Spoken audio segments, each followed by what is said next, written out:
प्रदेश में होमगार्ड्स के कल्याण पर खर्च की जाने वाली निधि को लेकर वित्त विभाग ने सख्ती दिखाई है। अब होमगार्ड वेलफेयर फंड की राशि केवल होमगार्ड्स पर ही खर्च की जा सकेगी। क्या है पूरा मामला, रिपोर्ट देखिए।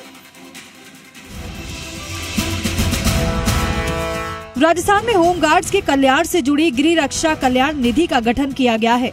होमगार्ड के इस वेलफेयर फंड में 10% राशि होमगार्ड स्वयंसेवकों के मानदेय से ली जाती है, तो वहीं राज्य सरकार की ओर से भी फंड में हर साल एक बड़ी रकम दी जाती है। दूसरी ओर सरकार को शिकायतें मिल रही थी, होमगार्ड स्वयंसेवकों के लिए कल्याण के बजाय इस राशि का बड़ा हिस्सा विभाग में स्थायी कर्मचारियों और अधिकारियों के कार्यों पर खर्च किया जा रहा था।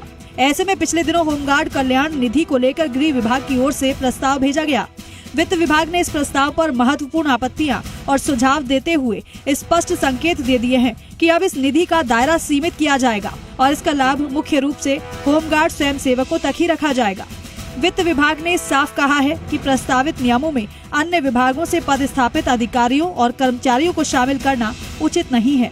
होमगार्ड वेलफेयर फंड का पैसा अब केवल स्वयंसेवकों पर ही खर्च किया जाए, न कि स्थायी अधिकारियों या कर्मचारियों पर। वित्त विभाग के सबसे अहम निर्देश है कि वर्तमान में राजस्थान गृह रक्षा कल्याण निधि में उपलब्ध राशि को 31 मार्च 2026 से पहले राजकोष में जमा कराया जाए।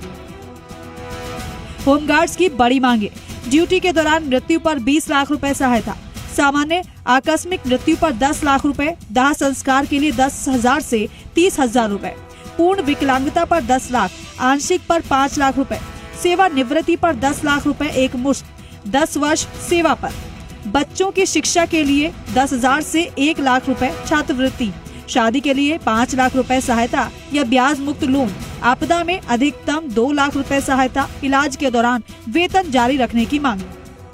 होमगार्ड जवानों के कल्याण निधि के नियम बनाने की तैयारी कर रही है। साथ ही राज्य सरकार ने होमगार्ड जवानों के कल्याण निधि को होमगार्ड हितों में ही मात्र होमगार्ड जवानों के हितों में ही लगाने का जो आदेश जारी किया है उसके लिए धन्यवाद है। लेकिन होमगार्ड जवानों का जो कल्याण निधि का पैसा है ये कहां पर उपयोग होना चाहिए। वर्ष 2017 में भी राज्य सरकार द्वारा ये लिखित में दिया गया था कि होमगार्ड जवानों पर ही संपूर्ण खर्च किया जाएगा। इसके बावजूद भी कल्याण निधि की राशि को तितर बितर किया गया था।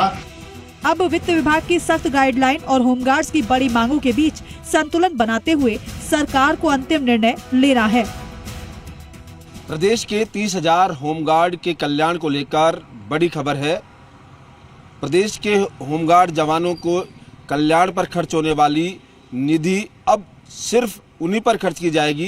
पहले होमगार्ड के परमानेंट अधिकारी कर्मचारी उस राशि का उपयोग कर लेते थे, लेकिन वित्त विभाग ने सख्ती बरतते हुए निर्देश दिया है कि इस राशि का उपयोग सिर्फ होमगार्ड के कल्याण पर ही खर्च होगा। इसके अलावा होमगार्ड स्वयंसेवकों की मृत्यु या अन्य जो आवश्यकताएं हैं उन्हें पूरी करने के लिए ये राशि दी जाएगी। अब देखना यह है कि इस के लिए नियम कब तक बन पाते हैं। कैमरामैन विजय के साथ विष्णु शर्मा, जी मीडिया, जयपुर।